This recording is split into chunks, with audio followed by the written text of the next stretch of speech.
Just a little announcement before the homily. Kayla asked me to announce that there will be Sunday school for the kids next week at the 10 o'clock Mass. So if you would like to do that, I'm not sure exactly what that is, but I'll find out next week.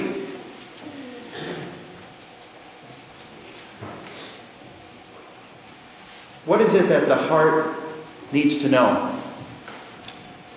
Well, that we are loved even though we're sinners and we don't deserve it. It makes the difference between a meaningful life and an empty life, to know that we are loved but don't deserve it.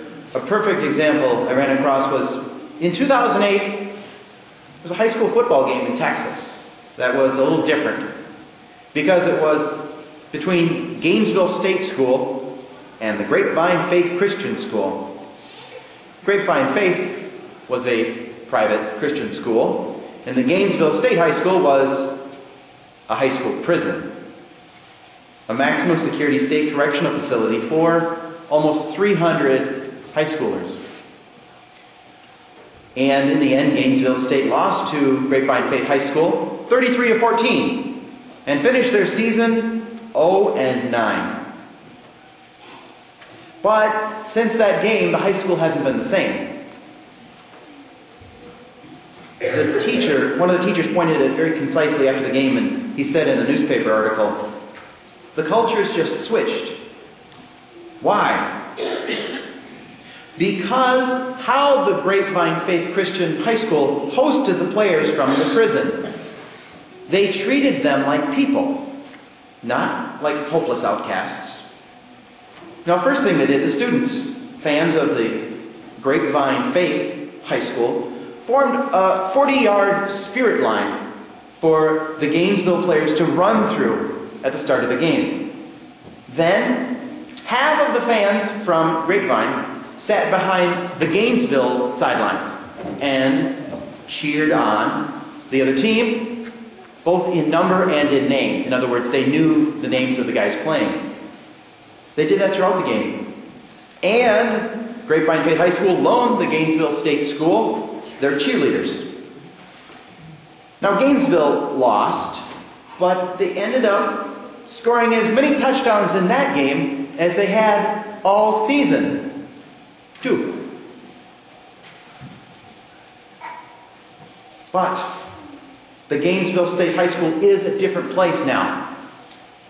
It's like, as the superintendent of the school explained, it's like people's hearts have really changed. And not just the hearts of the inmates, but the residents around there as well. They think of the correctional facility differently now. They encourage the young men there. And they even come out for their games.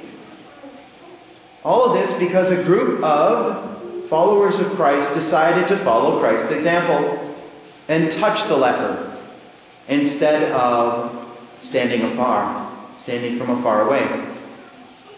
You know, I think of the same thing. So I go to Stanley Prison every week, and I see a very similar situation. I see men with some tough stories, and I hear one of them was really tough for me to see. It was a guy who's my age, and he had committed a murder when he was 16 years old, and he was on drugs and involved with a bad crowd. And I'm thinking to myself, man, a 16-year-old spending from the time I got my driver's license until now, 21 years or whatever it is, in prison. And I think about how difficult that must be. Now, we all need to be aware of the lepers in our society. Obviously, we need to be aware of those who are in prison. That's kind of an obvious thing. They're set apart like lepers in society, but, for just reason, for their crimes or for the safety of humanity. But there are others that are prisoners as well. We might not think of them as prisoners, but those who are in nursing homes or homebound because of age or frailty, health, or other reasons, they can't get out. And I've never seen people happier to see visitors than those who are in those nursing home situations, because they don't have a chance to come out, and it is rare that many of them see friendly faces, new faces, friendly faces that encourage them and support them. And it's difficult. Another one of them that I noticed too is in the orphanage. I went to visit kids in an orphanage, and it was very difficult to see them. I was down in Peru. The orphanage that we have does a very good job of giving the kids the love and the support and the care that they need. But I saw the kids at the other orphanage. One kid was beating up another one. There were no adults that were able to monitor all of that activity. There was like 200 kids and I think 4 religious sisters and a couple volunteers. So it's like 20 to 1. And you really can't expect one person to be able to constantly, 24 hours a day, monitor that activity. And so they are kind of like the outcasts and the lepers, who are not given the love and the care that they need. Kind of resorts to a little bit of the Lord of the Flies type atmosphere there at those orphanages that don't have enough volunteer help. And it's one of those things that, as I think about, if I hadn't been in the seminary, I wouldn't have gone to that orphanage, or the other orphanage, or to the mission in Bolivia. If I hadn't been a priest, I would probably not have signed up to go to the prison, because I didn't really sign up. I was voluntold. Where the bishop's assistant says, oh, by the way, you go to the prison and assist with their needs. And I found out that no other priest was going there for like 3 months. And after I got there, I was pretty nervous about going in, but I got there and I found a great group of guys coming to Mass. Very, very grateful that I'm there, very interested in coming to Mass, and also interested in the sacraments and getting reconciliation. And it's a beautiful thing to see.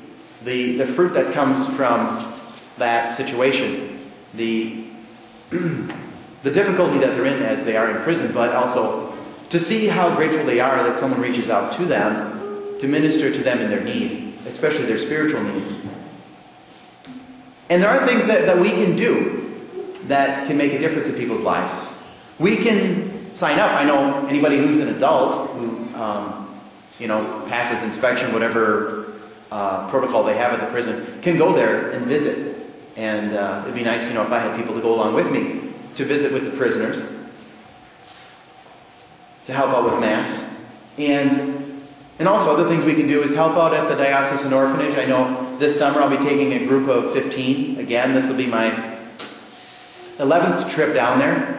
And it's always been an experience to see people being transformed by that awakening experience.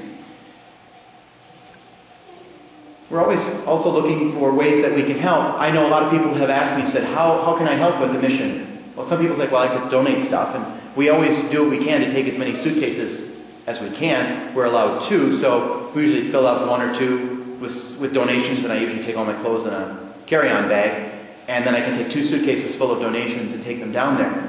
But I also found out that they're doing projects this summer. I think there's an insert in this week's bulletin with the project that I'm working on, which is called the Building Bridges Project, and then the project Father Kaczynski's working on to help them put in a new, or help in the process of beginning to replace the sewer septic system. So either one of those, both of those jobs are kind of dirty jobs. But we're going to be going down there, and our part is to take out the old bridge. So you get, see pictures of Father with a sledgehammer, breaking concrete and busting it up and moving it out of the way so that we can have the professionals come in and rebuild a nice new bridge that would be wider, better, stronger. The one they have now is kind of iffy. But it's one of those things where they need support. That particular bridge is going to cost $13,000 of supplies and labor to build. The septic system, I don't remember the cost. I think it was $17,000, $18,000, but I could be wrong. But I know it was more than the bridge and less than the wall that we built last year. Last year I went down with the group and I'm thinking, how are we going to raise $22,000? And, well, one of my parishioners said, hey, check with so-and-so. They have a construction company. And I said, okay. So I go down to Onalaska, La Crosse area to talk to somebody that worked for that company. And so I went in and I'm thinking they're going to be like, here's $20. I said, we need $22,000 to build the bridge. Would you be able to help us with that? And he said, how about 10,000? Whoa. So we had enough to build the bridge, or to build the wall. Now when we went down there, we spent most of the time cleaning up the old wall, getting it out of the way, and building a new one. So it was a really wonderful experience for the young people there.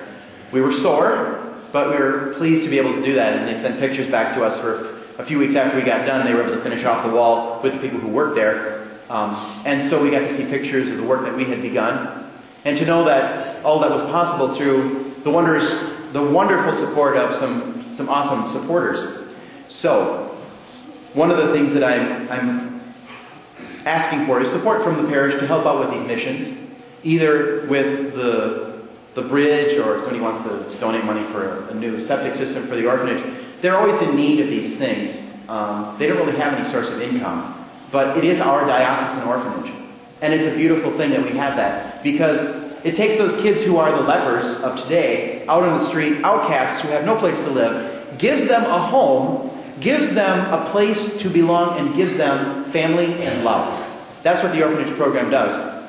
It establishes that with a Boys Town type program where you get a mother and a father and they put all the kids in this place with 8 boys or 8 girls, and they teach them how to be a family, how to work together, how to resolve issues, how to socialize, how to greet one another appropriately, how to live in a non-violent way.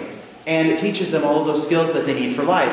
And you see the kids coming back who have graduated, who are 20, 25 years old, and they come back and they have college degrees, some of them. And others are doing very well, and they come back and they're very grateful for the life that they have been given. Because many of those kids, when they leave, not only do they don't just leave and say goodbye, they leave, but there's always a place that they can come home to for a while. And they get grants and scholarships and all these things that help them in their journey. And so it takes those who were the lepers of society in Lima and transforms them into productive members of society. And that's a very beautiful thing. And I guess you can tell, I didn't write this down here. I wasn't really planning on talking about that too much. But it's something that I feel very passionate about, this orphanage, because I've seen what's happened where you hear these kids coming from horrible situations. Either they're on the street, or even worse, they're in an abusive family relationship, being able to be removed from that and put into a loving family. It's a beautiful thing. And so I can't help but share that with you. Now, these lepers of our time, the prisoners, the orphans, those who are homebound, the Lord challenges us to welcome them into our lives, to cheer them on, like Grapevine Christian High School cheered on the Gainesville State School, to help them feel welcome.